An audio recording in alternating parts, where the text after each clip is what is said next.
This episode contains discussion of murder, child murder, mental health issues, rape, torture, kidnapping, stabbing, and gun violence. Listener discretion is advised. Today's episode will cover 3 different cases. First is the murder of Kendra and Alysha Suing at the hands of their stepfather, Lawrence Harris. He would claim that it was a protection spell he learned studying witchcraft that went awry, which caused the girl's death. Then we take a look at John Crutchley, the vampire rapist. Crutchley was convicted of kidnapping and rape, but he is suspected by authorities to be a serial killer with as many as 30 victims. And last, we take a brief look at Richard Jordan Tarver, who knew he could survive a zombie apocalypse, but only if he knew what it felt like to kill someone. Hello and welcome to Killer Queens, a true crime podcast. I'm your host, Torella. And I'm your better, prettier, younger host, Tori. We're sisters who are obsessed with true crime. And love gal palin with you about cases. You can expect the occasional curse word, lots of Friends quotes, and all the 90s nostalgia. To get in on the conversation, check us out at killerqueenspodcast.com. You can also find us on Instagram and Facebook at Killer Queens Podcast, and we're on YouTube at Killer Queens, a true crime podcast. Okay, y'all, grab your Capri Suns or your Surge, and let's talk about some true crime. All right, well, welcome to Killer Queens. Gosh. We're going down the Halloween rabbit hole today. Yes. Got some zombies, got some vampires, got some witchcraft. Ooh. I was going to sing, but I'm not going to do it. Thank you. Thank you so much. Rude. But yeah, I'm super excited for spooky season. This is the best. I'm not excited about, crimes like these. Sure. We don't like that at all. Mm-mm. But I am happy that this is a Halloween episode. Yeah. Because that means that it is, in fact, Halloween. Yeah. And I'm just scared. So. Yes, I do know that. Yeah. Yes. We do want to thank Mark for writing this episode up, and he found 2 of the cases, and then 1 was submitted by Jessica Ferguson. So thank you guys so much. Thank you guys. We love you. All right. Should we just jump on in? I thought we were going to do that already, but then you just wouldn't stop talking. All right. That, literally, I'm ready to you want to go, bitch? all afternoon, I've just been on your case. Yeah, we've literally been talking about other business things, and just every once in a while she'll drop something and I'm like, that's one more time and I'm like, why I oughta. Yeah. All right. Okay. So Halloween tends to bring back memories for a lot of us as we get older. This time of year, it's easy to get caught up in the nostalgia and remember that feeling of excitement leading up to going out with your friends and family to trick or treat. Maybe as you got a little bit older, instead of trick-or-treating, you went to parties with your friends. What are some of your favorite Halloween costumes over the years? I thoroughly enjoyed you as a red M&M. That one was fun. Yep, that was interesting. Yeah, I went as a red M&M. This was 7th grade. I was desperately trying to attract a guy that I liked who went trick-or-treating with us, and I thought, what is the sexiest thing I can come up with? Turns out it's the red M&M. Mm-hmm. Yeah, the green is the sexy M&M. I know. If I tell the story ever, whoever I'm talking to is like, "Oh, you were the green M&M," and I'm like, "Not even. No, I was the red M&M, the red one." Red one. We spoiler alert, we never dated. So there's that. They're there. I know. I don't blame the red M&M costume because I did look like a snack. Oh, sure. Yeah. But I also really thoroughly enjoyed doing the makeup for Valak a couple years ago. I have seen others that are studio makeup that, I was like, wow, that is exactly Valak, but it was fun. I just like to do the makeup. I just think that it's really fun. And what is Valak? I'm glad you asked. Thank you. It's a demon nun from The Conjuring 2. Oh, yes. That scared the shit out of me. And Ben saw a picture of it and it scared the shit out of him too. But the makeup, you did an amazing job on your makeup. Oh, thank you. I tried. Yeah. But it was scary. Yeah, very scary. That's the point, though. That was in fact the point. I did go to a Halloween party that year, and the rule was to dress up, and I was the only one dressed up. Nobody else dressed up? Well, if you And you looked like you came straight from hell? if you count like wearing sexy bees? No, not even that. Not even that.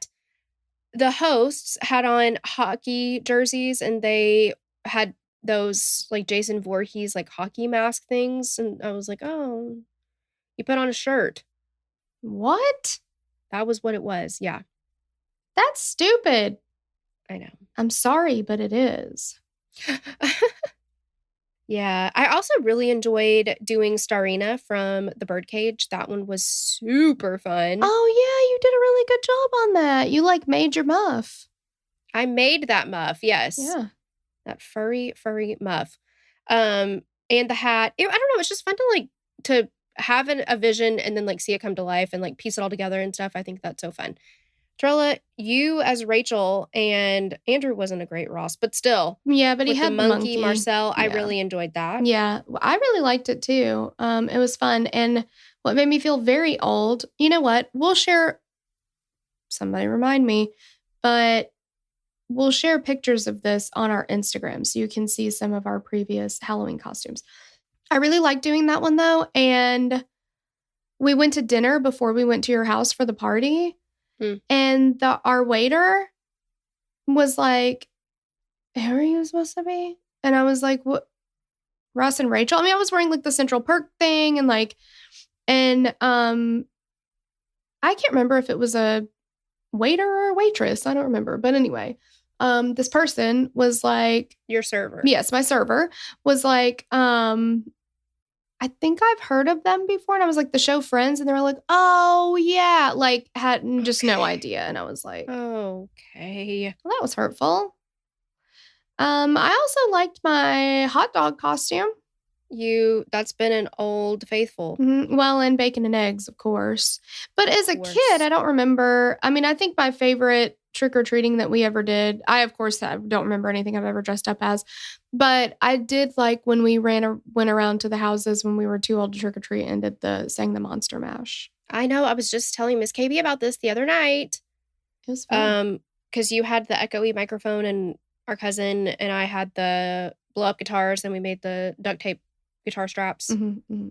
And we were, "They did the mash." And you were like, "They did the Monster Mash." And it was, we got all of the candy. Yeah, it was awesome. Kids just started following us around. We ended up giving the kids the candy. We didn't take it from the kids, of course. No. Yeah. It was really fun. Yes. Everybody loved it too. They were like, people like an interactive serenaded. It was fun. It I miss it. I miss that kind of stuff. It was so fun. I do too. But anyway, we want to know what kind of costumes you guys had. Yeah, what were your favorites? What are some that you've done that you've had a grand old time with? Yeah. I remember one time you were Cinderella as a kid. Was I? Yeah. Oh. And I was Minnie Mouse. Oh, you were. Yeah. Yeah. We also did that for Mardi Gras one year, but still. Okay. Yep. I think I remember that. #leftover costumes. I mean, why not? Exactly. But do you think we should keep going? Yeah, because I can't think of any other ones. All right. So according to a Reader's Digest article, here are some of the most popular costumes throughout the years. Throughout the 50s, 60s, and 70s, the most popular costumes centered around pop culture icons ranging from Batman to Marilyn Monroe to the Beatles and Elvis. There were also some classic costumes mixed in there like cowboys, Dracula, Frankenstein, astronauts. In the 80s and 90s and through the 2000s, movie and TV characters became a staple in the Halloween costume scene. In the 80s, when campy horror movies were at their peak, we had Michael Myers, Freddy Krueger, Jason Voorhees. Also topping the list from the 80s were Michael Jackson and Madonna, with Beetlejuice and the Ghostbusters mixed in there as well. The 90s were full of movie characters, ranging from Marty McFly and Back to the Future to Lloyd and Harry from Dumb and Dumber to Neo from The Matrix. Well, and I remember our cousin went as Mary Catherine Gallagher. Oh, yeah. Superstar. Totally. That was so funny. The Simpsons were another popular one in the 90s, along with the Spice Ghouls. I remember going as Ginger just this past Halloween. Yeah. We'll have to share that one too. You did a really good job with that. Oh, thank you. And I remember years and years and years ago, one of my friends, at the time it was her birthday, and she always wanted to do like a themed birthday party. So we all went as the Spice Girls. I ended up not having to be, but I ended up being posh, which she's not the flavor I choose. You know what I mean? Like Sure. I don't Boring dress as like that. fuck. And yeah, it's kind of, just the little Gucci dress, oh, the little Gucci dress. Like, okay. Plus, my feet were bloody stumps by the end of it. So, Oh, for sure. Yeah, we got to share that for sure. Okay, but no list of 90s costumes would be complete without Ghostface from Scream. Get out of here with that shit. It scares me. The 2000s and up were dominated by movie and pop culture characters from Harry Potter to Star Wars and everything in between. Halloween is among the oldest traditions throughout the world, not specifically trick-or-treating, but some observance of the holiday has existed for years, mainly marking the transition from summer to winter. Every recorded civilization has created some form of ritual observance focused on what happens to people when they die and how the living can honor and interact with them. So, of course, Mexico has the Day of the Dead, which is a time when family and friends gather to pay respects and remember friends and family members who have died. and yes, Mark brings up the movie Coco, which is the Pixar and Disney movie. It's so good. It's so good. And also, like, what a beautiful ritual. Mhm. You know, it like makes, because death is a part of life and it is natural. Mhm. Not in the ways that we're going to talk about it today, but you know what I mean? Oh, like, no. it's the circle of life, man. And absolutely. like, I feel like in the United States, especially, we don't do a good job of teaching that to our kids, you know? And like, I feel like doing something like Day of the Dead, it makes it this like not so scary kind of like, we don't talk about it, just pretend like it's never going to happen kind of thing. Like, I just feel like it's a healthy and beautiful expression. Yeah, I do too.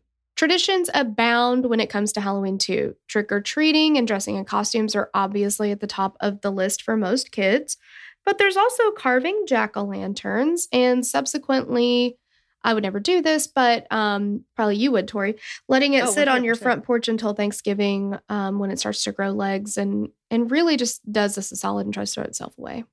Or it just sort of like peters into nothing. Yeah, it starts to collapse into itself, Mhm. and then you've got like a weird, mushy situation. Yeah. Yes, I've done it every year, Every honestly, if year. I've had a pumpkin. Yeah. Yeah. I also saw, did I send you this? I guess it was like a meme, but it was like, wife carefully selects mom to kill or whatever this fall. That's you. That's so me.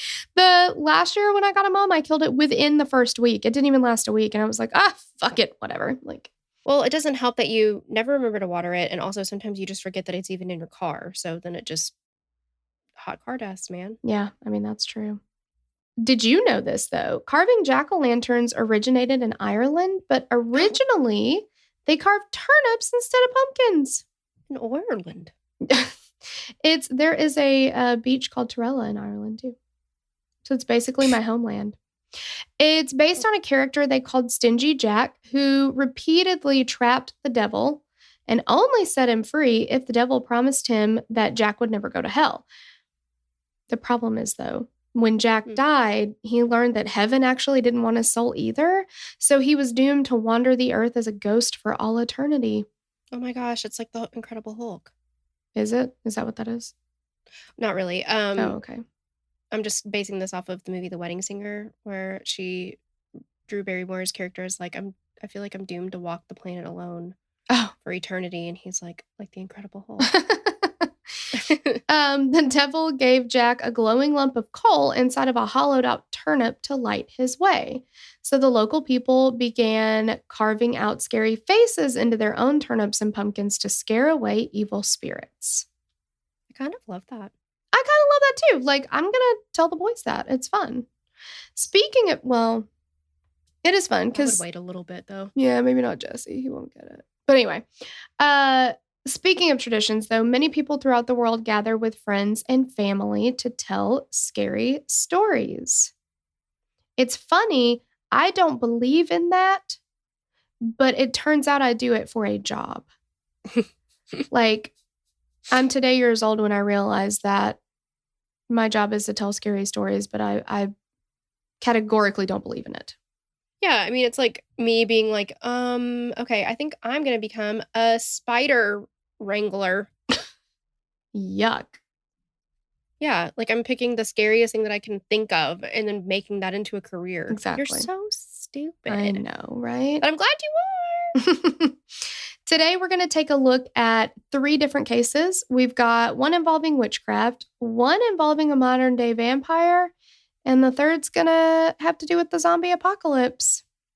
Trella loves a zombie apocalypse. Buckle up, y'all. I know everything about the zombie apocalypse. Yes. Not this one in particular, though. She just likes... No. Okay, so let's talk about Lawrence Harris. Kendra Suing was 10 years old in January of 2008.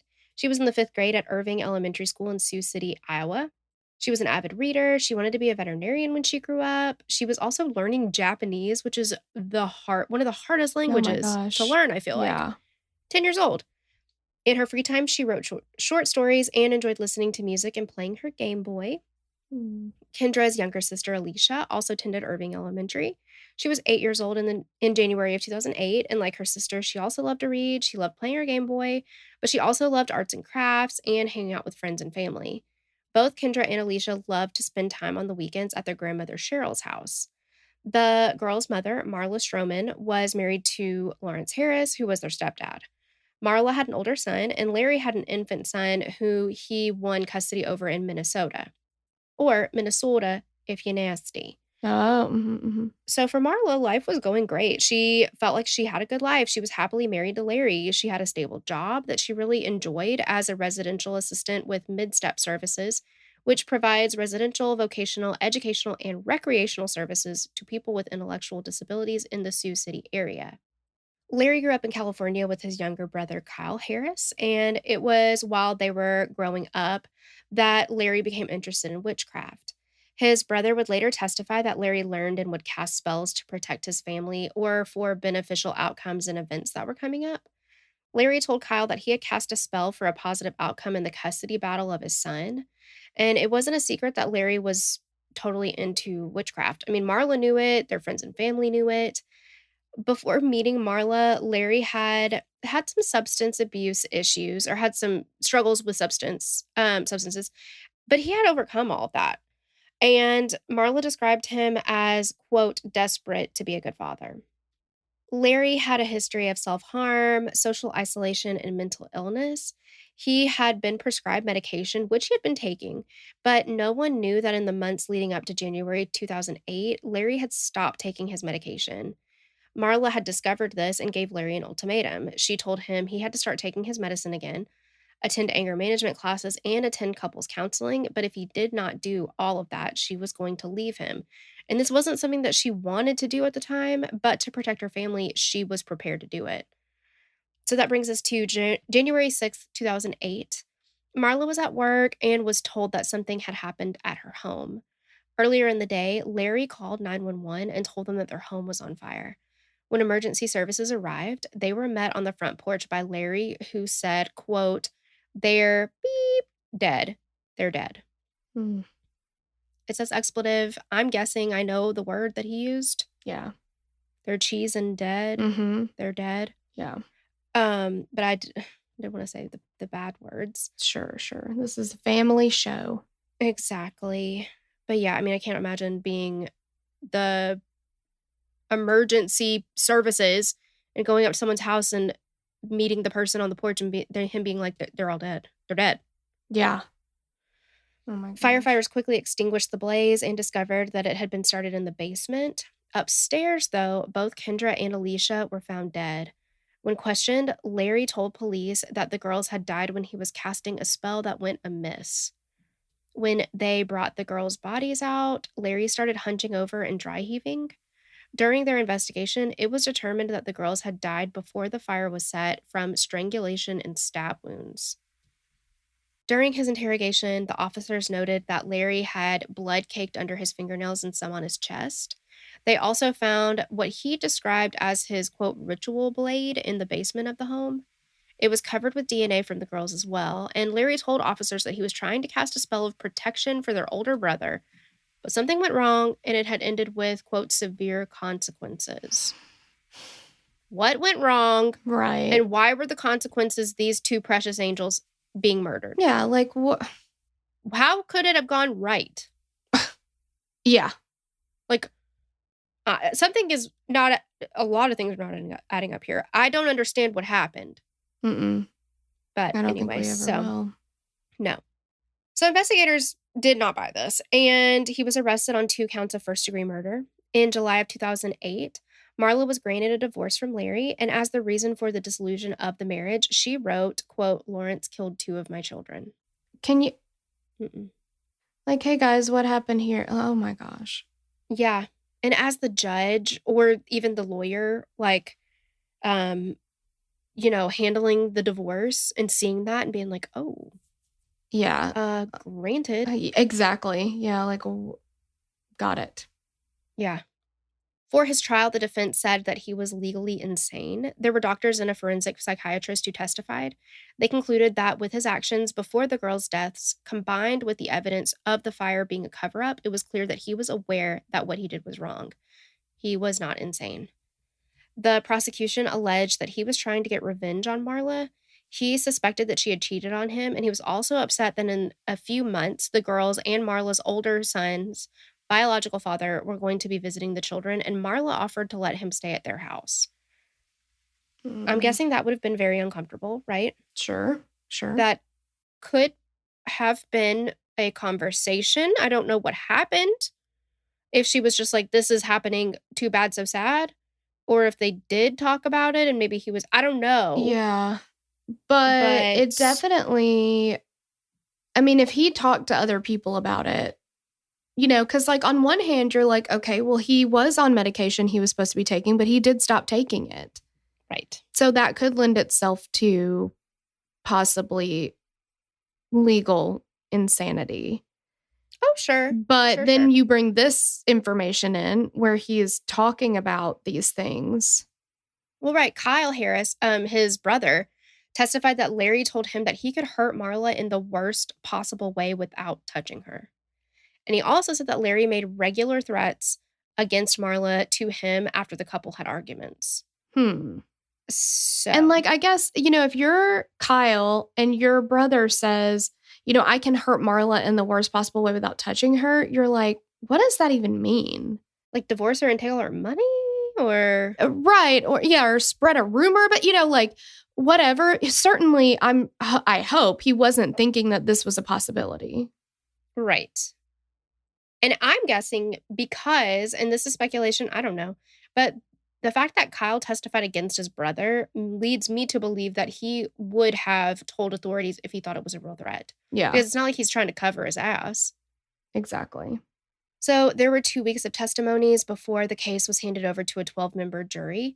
They deliberated for only a few hours before returning a verdict of guilty on both counts. And Harris was given 2 life sentences to be served consecutively and was ordered to pay $450,000 in restitution. He is currently incarcerated in a maximum security facility in Fort Madison, Iowa. Marla has tried to move on with her life. She's remarried. She started a new family, but the loss of her girls weighs heavy on her heart, of course. Bless her. Mm-hmm. And like, you should never, ever, ever have to write those words in your like divorce. Yeah. Mm-hmm. He killed 2 of my children. That's why. Gosh. That's so heartbreaking. Mm-hmm. All right. Now we're on to our second story. John Brennan Crutchley, the vampire rapist. In November of 1985, in Malabar, Florida, a 19-year-old girl was fighting for her life. Her kidnapper had left her alone, handcuffed in his bathroom, and she was able to escape out the window. She shakily made her way to a nearby road where several vehicles passed her by. I don't get that. I don't either. She clearly needs help. Mm-hmm. I mean, she's nude. Yeah. And she's in not good shape. Right. And she's handcuffed. What's the worst she's going to do? Yeah, exactly. She was crawling by the road when someone finally stopped to help. When the man helped her into his vehicle, she begged and pleaded with him not to take her back to, quote, that house. But she did ask him to remember which house it was, and he made a note of it. He took her to his house and called the police and an ambulance. When the authorities arrived, she was rushed to the hospital. When they examined her, they determined that she had lost 40 to 45% of her blood supply. Goodness. And she had ligature marks on her neck. And then she told them what happened. She was hitchhiking the day before, and a man stopped to give her a ride. He said it wasn't a problem for him to take her where she wanted to go, but he did need to stop by his house first and pick something up. We know too much. I mean, as people of this day and age, if you listen to true crime stuff, we know too much, right? Already. I know that there was a time in the world where hitchhiking was not only acceptable, but it was thought of as pretty safe and preferable it was to a way a lot of of life. people. Yeah. Yeah. Exactly. But the hitchhiking, that would be red flag number 1, because now we know, Exactly. If they take you back to their house. Yes. Yeah. If they're like, I just need to make a stop at my house. No, thank you. So he parks, he invites her in, but she refuses. Then he exits the vehicle and gets into the back seat. You live in the car. That's not what we talked about. Yeah, exactly. Yeah. And then all of a sudden he was choking her until she lost consciousness. When she woke up later, she was tied to a kitchen countertop. She was unable to move her arms or legs. She noticed a camera had been set up, recording everything, as well as some lights. The man proceeded to rape her. Then he used needles to draw blood from her arm and wrist. Then he sat in front of her and drank her blood. Goodness. Then he told her he was a vampire. Can you imagine the fear? The fear altogether, right? But then when he's like, I'm a vampire, like there's just something a little bit more like, what the fuck are you going to do to me? Right. Yeah.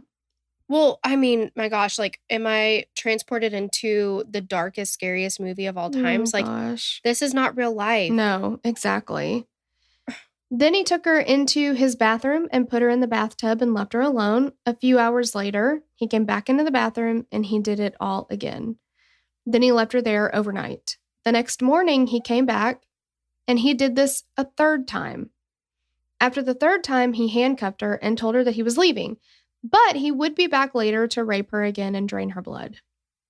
Don't worry, I'll come back for my appointment to do that. He also told her not to try to escape because his brother was there, and if he heard her, he would kill her. So he obviously thought that was going to keep her still. Right. She sat quietly and listened for the man to make his way through the house and leave, and she heard the car drive off, and then she started to try to figure out how to get out. She's like, I ain't waiting on this guy. She was able to push her way through the bathroom window and make her escape to help. The doctor said that if he had taken her blood for a fourth time, it would have likely killed her. So she is very, very, I'm not going to say fortunate in the overall sense, but just... She got out when she did, and that was completely... somebody was looking out. She was looking out for herself. She had the will to... I don't know. Because he was obviously full of shit. He was like, oh, my brother's here, and if he hears you, he's going to come kill you. And she's like, well, that's a risk I'm fucking willing to take at this point. Yeah. And it saved her life. How much blood did he take? Oh my gosh. And disgusting. Drinking it? I can't even. I had a stupid, ridiculous nose injury and swallowed a whole lot of blood. It's disgusting. The metallic-y taste makes it made my stomach turn. Like I was like so nauseous. It's just, and that was an accidental situation. Did not mean to swallow that much blood, but it is, I don't know how he did it. I honestly don't, without being violently ill about it. No, exactly. Ugh. You're not supposed to do that. No, you're not supposed to do that. With the help of the man who rescued her, she was able to lead the police right to the house, and it belonged to John Brennan Crutchley. So Crutchley was 39 years old. He worked for the Harris Corporation. It was a company that did contract work for NASA. God, I mean... He was like an engineer, like a... Successful. Yes. Think of all the things that he could have done. Exactly. Instead, he thought he was a vampire. Whatever, dude. God. Growing up, Crutchley was a loner without many friends. He preferred the company of electronics and gadgets that he could tinker with in the family basement. His family was described as well-to-do, meaning that they had money. His love of electronics paid off for him early, though, as he was able to earn money in high school by fixing electronics for people around town. He graduated from Defiance College in Ohio with a bachelor's degree in physics in 1970. After that, he earned a master's in engineering administration from George Washington University. GW. Oh, GW. During which he also married his first wife. After his graduation, though, his marriage failed and he moved to Indiana. He took a job with an electronics company that designed and manufactured large facility security systems. He worked there for several years as an electrical systems engineer. He left, though, when he came under investigation by the plant security for some materials that went missing. And he was just like, don't look at me, bye! Yeah, don't check my bag. He relocated to Virginia in the mid-70s. While he was there, he worked for several high-tech companies over the course of a few years. It was also around this time that several teenage girls in the area went missing. Then in 1983, Crutchley and his second wife moved to Florida, where he started work at the Harris Corporation. His second wife is a piece of work. Don't even get me She's a piece of started. work. Yeah. That brings us back to the police investigation at hand. So a search warrant was obtained and served at the Crutchley's home. And they also had a son who lived there.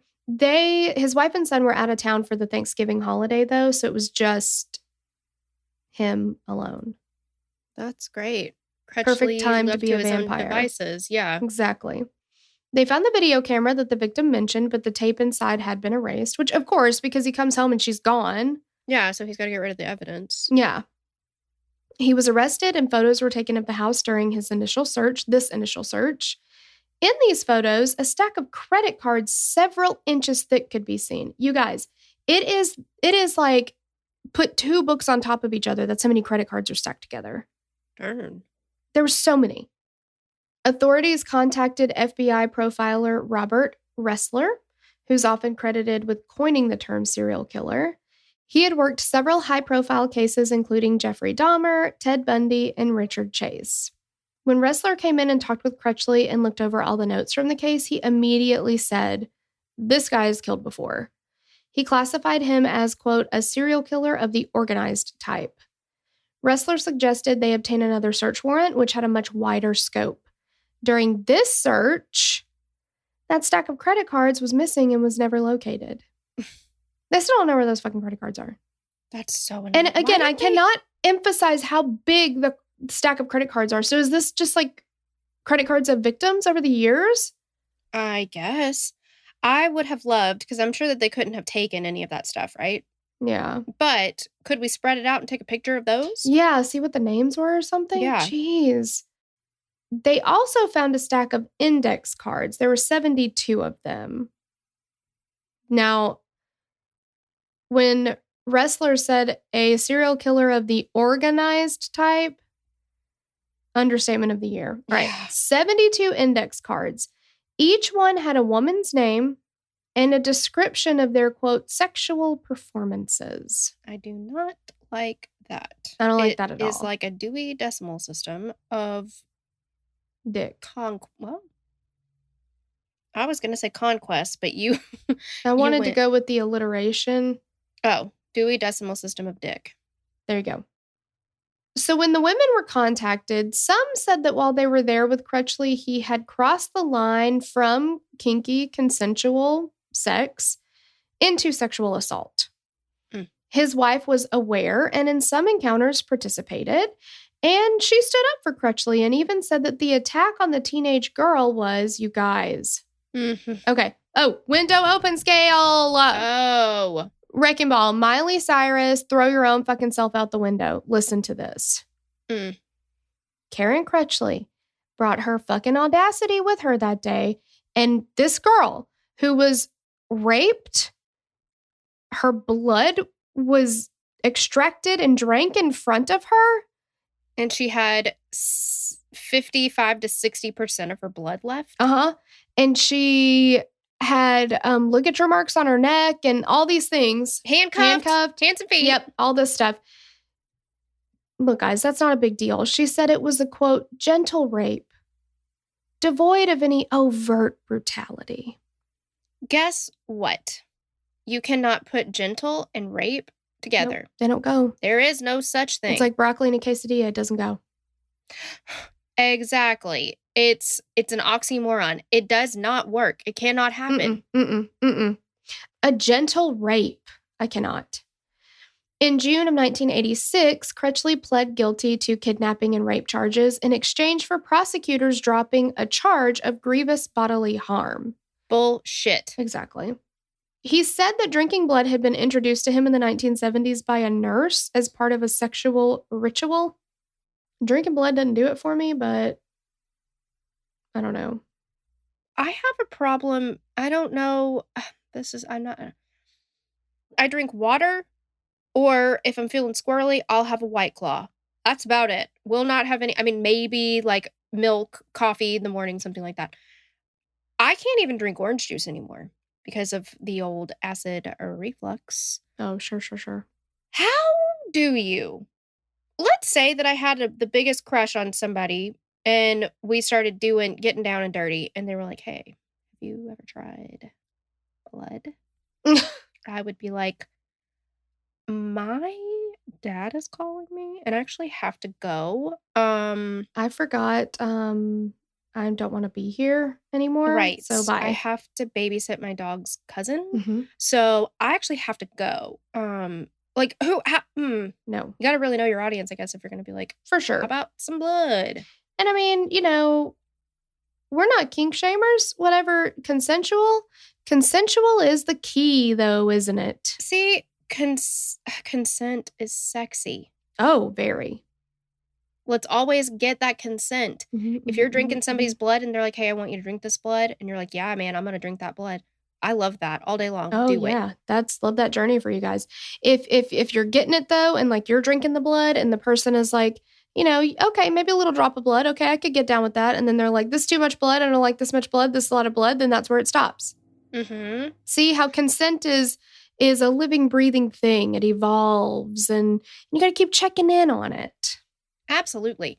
I also think, while we're on the topic of consent, no matter what kind of rape it is, if you want to call it gentle, because you want to lie to yourself and the world and baby Jesus all at once, sure. Call it a gentle rape. The word rape, it doesn't even imply it's flashing neon sign, not consensual. Not consensual. Yep. And I am so mad for the victim who had to hopefully not hear it. I'm sure she did, though. Yeah. That somebody had the audacity to say it was a gentle. You don't get to tell me what I went through. Exactly. If I was her. You can't tell me that it was gentle because you didn't experience it. Exactly. What is happening? Okay, but here's the thing. Crutchley argued, and this is why he wanted them to drop the charge of grievous bodily harm, because he said, look, I got introduced to drinking blood anyway by somebody else. Somebody else told me to do it, so it's her fault. And it was like just a sexual thing, so like NBD. But also, by the time I went to drink this blood, it had already coagulated. I couldn't even get it down. So how are you even going to count that against me when I didn't even get to drink it? Like, yeah, did I totally... drain her blood? Yeah, drain her blood out of her body without her saying, yeah, let's do this. Yeah, maybe I did. But did I get to enjoy it? No. And if you didn't get to enjoy it, then you can't press charges. Well, it might as well have never even happened. Exactly. It didn't happen, as far as he's concerned. I have to, after we're done with this, I'm going to go scream into my pillow for about 45 minutes. Understandable. Yeah, and then put on, I don't even know, As Told by Ginger, because that makes me happy. Yeah. Old Karen Crutchley did not testify on her husband's behalf, but she did talk to the press, and she said, look, He's just a, quote, kinky sort of guy. I mean, what was he supposed to do? Honestly. He just likes this kind of stuff. And if it's gentle and he didn't even get to drink the blood, none of it counts anyway, right? Jeez. And she's like, why do I have to say this out loud? Like, yes. Do you not get it? He didn't even drink it. God. He's just a kinky little scallywag. Yeah. Come on. The blood went bad. He couldn't even drink it. Get over it. If you bought milk and you let it sit for too long and it goes bad, did you drink the milk? No. But did you even buy it? No. Nope. Sure didn't. And you should get your money back. Exactly. The judge sentenced him to 25 years to life with 50 years of parole if or when he was released. After the conviction in 1986, Ressler wrote about the case and said that he expected that Crutchley would be released by 1998. In 1978, while Crutchley was in Virginia, he dated 25-year-old Deborah Fitzjohn. While he was dating her, she went missing. She was last seen alive in the trailer park where he lived. He was questioned on several occasions, but due to lack of any evidence, he was never charged, even after her remains were found by a hunter 1 year later. Crutchley also lived in Pennsylvania for a bit, during which time several women were reported missing as well. There was also a teenager, Kathy Lynn Beatty, who went missing in the area where Crutchley's in-laws lived. In the end, he was never arrested for any of these women's murders or disappearances, although he is suspected to be involved in 30-plus disappearances in places he lived throughout the country. Dear God. Yeah. FBI profiler Ressler predicted that Crutchley would be released in 1998, like we mentioned, but he was actually released in 1996 after serving 11 years and getting out for good behavior. Love that. Correct me if I'm wrong, but if the crime is sexually motivated and all we do is put them in jail, which he needs to go to jail. And I don't know if any type of cognitive behavioral therapy or anything can fix that. Mm-hmm. But if it's how he gets sexual gratification, we cannot let him out. He's going to do it again. Right. And even though he wasn't convicted of grievous bodily harm, this was a brutal and violent attack on someone. Exactly. You don't just stop doing that. No, you don't. You don't. But they let him out. So he was transferred to an Orlando halfway house where he would serve out his 50-year parole. If you have to put somebody on parole for 50 years, like that just, I don't know. That seems like a long parole. It does to me, too. It's a very light sentence with a long parole. Yeah. I don't really understand how those two make sense. He also was supposed to undergo counseling and pay restitution. The day after he was released, he failed a drug test by testing positive for marijuana and was arrested on a probation violation.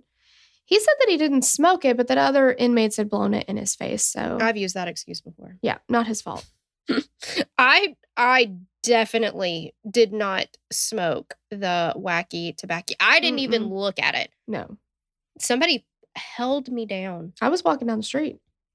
Yes. And somebody blew it out. It's literally that 70s show, that episode where it's like, not the littlest hobo. Like, no, everybody knew. Yeah. Everybody knew. At the trial for his parole violation, though, the prosecution provided evidence of Crutchley confessing to a corrections officer that he smoked it because of his legal troubles, saying it had a calming effect. Does he not know? I mean, he said it to an officer. I trusted you. You were supposed to tell on me. On January 31st, 1997, Crutchley was given life in prison under the 3 strikes law. His first 2 convictions were for the kidnapping and rape of the teenage girl.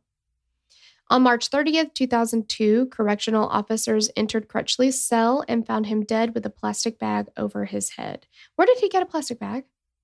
I have no Are they idea. supposed to? I don't know. On August 1st, 2003, the Florida Department of Corrections declared that Crutchley died of autoerotic asphyxiation. A kink till the end. Yep.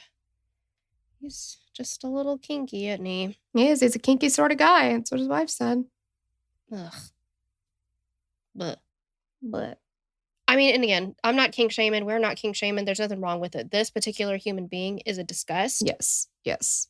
And that's who we're blowing about. Exactly. He's the worst. Let your freak flag fly. Do it all day long. Consent. That's what we like. That's what we like to hear. And so the last case is The Walking Dead Made Me Do It. In July of 2015 in Bay, Arkansas, which is just south of Jonesboro. Hello, Jonesboro. I know somebody from Jonesboro. Hey. Oh, hey. Patsy Scott had been trying to reach her 90-year-old mother, Lavinda Counts, on the phone. After not being able to reach her, Patsy and her husband drove to Lavinda's house to check on her. When they got there, Lavinda's car was gone, which wouldn't set off any alarms, but it was later in the day, so they went into the house to wait for her to come back home. When they got inside, though, Patsy noticed that the beds were unmade, which definitely set off alarm bells. I can relate. I understand. I do not. I was like, dang. I mean, it wouldn't set any alarm bells off for me. If I am out of the bed and I just like a made bed. I always have, always will. That bed is made. I lounge on it from time to time, but like I can relate to Lavinda. You make your bed when you get up. If not for anything else other than a spider crawling inside of it. That was hurtful. They do that. That's hurtful. So, well, it's true. And we have to talk about the issues. That's why we're here. I don't like that. Well, Terrell, I'm sorry. I didn't make the spiders crawl in your bed. Oh my God, stop saying it. Can't quit. What is wrong with you? Sorry. Okay. So back to the story. Yes, it definitely set off alarm bells because if there was one thing that Lavinda never did, it was leave the house without the beds being made. When people describe Lavinda, you always hear the same thing. Quote, you couldn't meet a better lady. And one of the elders in her church had known her all his life. He said that she was the same woman that she was 50 years ago. She was always more concerned about the needs of others and putting her family first. The preacher at the church, Mark Brewer, said, quote, she's greatly loved, not only by her family, but also by her church family, by everyone here in the community. Miss Lavinda was one of the sweetest ladies. Was always here, always faithful, concerned about the community, concerned about every member. If someone was missing, she was the one who was concerned. Back at Lavinda's house, Patsy found a black bag on a chair in the living room. Initially, she thought it was a new bag that her mom had, but when she went to lift it up, it was heavy. She opened it up and her heart began to race and sink at the same time. Inside this bag, she found a washcloth, hammer, hatchet, rope, and a club wrapped in plastic tape. Patsy said, quote, I can't describe the panic I had not knowing where she was. I picked the bag up, then dropped it, and started praying. They called the police and a search commenced. The day after Lavinda went missing, her car was found in nearby Jonesboro in the parking lot of the NEA Baptist Memorial Hospital. There was security footage of the parking lot, and when they reviewed the footage, they saw a man park the car, then get out and walk away. Several groups of volunteers had formed to search areas for Lavinda. For days, they looked all over, and as each day passed, they grew less and less confident that they would find her alive. Lavinda had been reported missing on July 3rd, and on July 12th, a volunteer searching a remote cornfield came upon her body. She had been shot in the head and left there.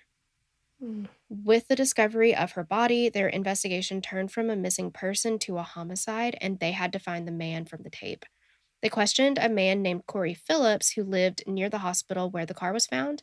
He told them that a friend of his had randomly showed up at his house the day the car was parked, and he asked Corey for a ride and said that he was dropped off at the hospital earlier to visit someone, and that friend was Richard Tarver. When they asked what time that was, it matched up with the timestamps on the tape, so they zero in on Tarver.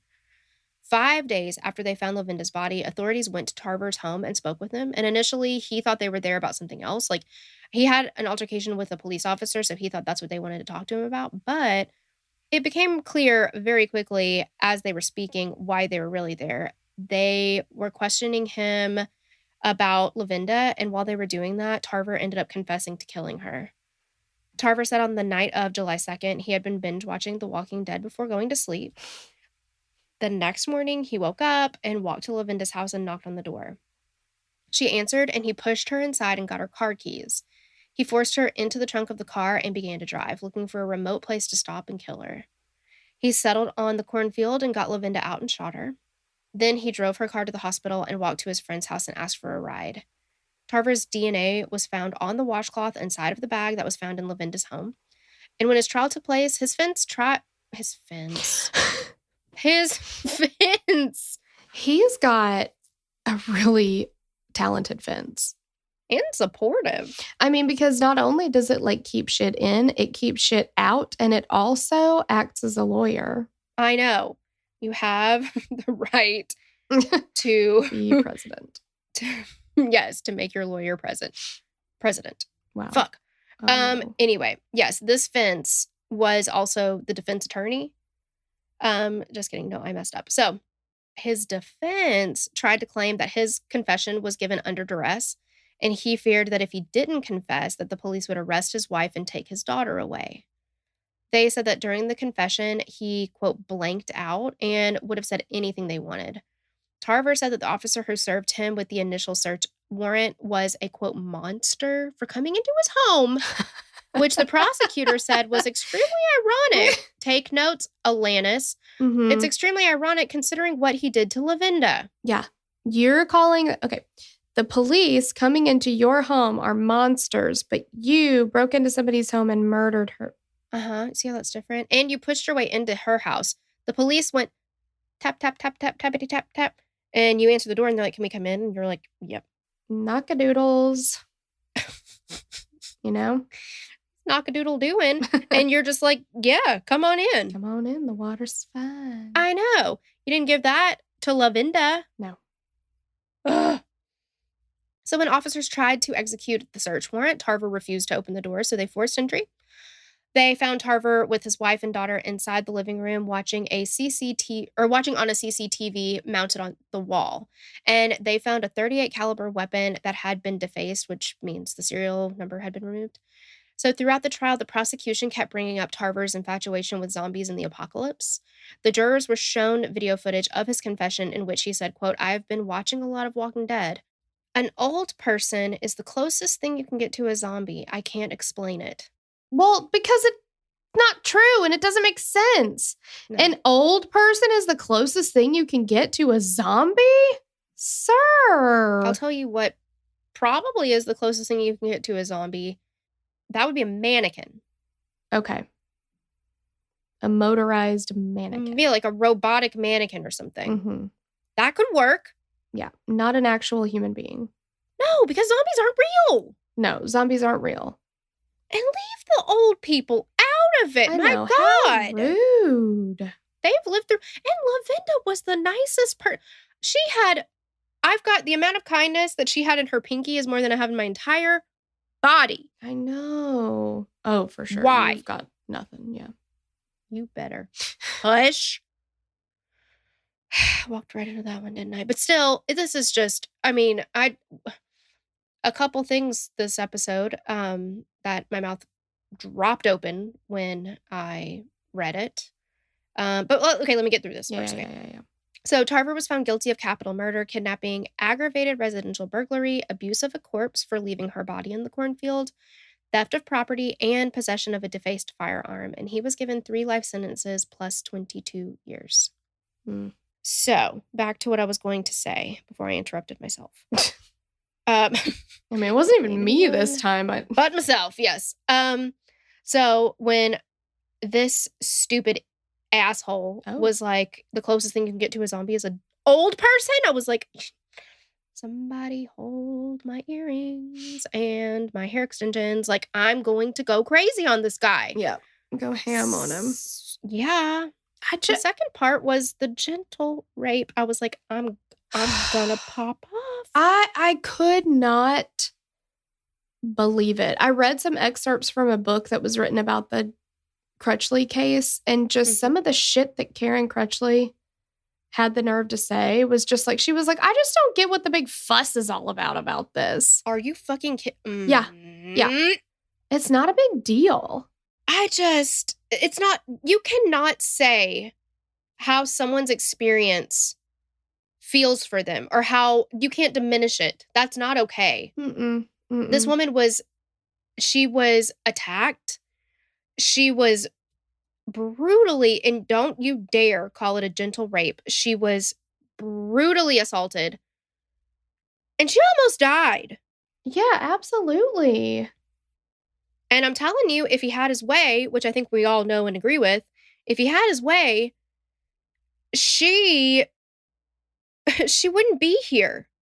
He planned on doing it more than that. It wasn't like, all right, well, Exactly. we gotta get you to the hospital. Yeah, exactly. He just left the house probably because he like had to go to work so he would have an alibi or something. Right. Yeah, he didn't leave her, you know, for any other reason other than he had to not get caught. And when he came back, he was absolutely, he told her, when I come back, we're gonna do the whole thing again. I'm gonna rape you and I'm gonna drink your blood.